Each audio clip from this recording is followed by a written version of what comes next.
ఎప్పుడు లేని గుండెల్లో ఉప్పెనరే పావే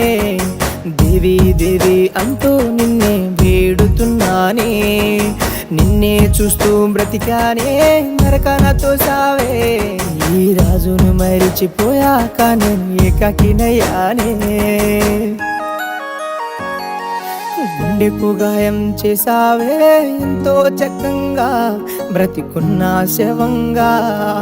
ఊపిరి గొలుసు తెంపావే ఎంతో సులభంగా ఎద చప్పుడు నువ్వేగా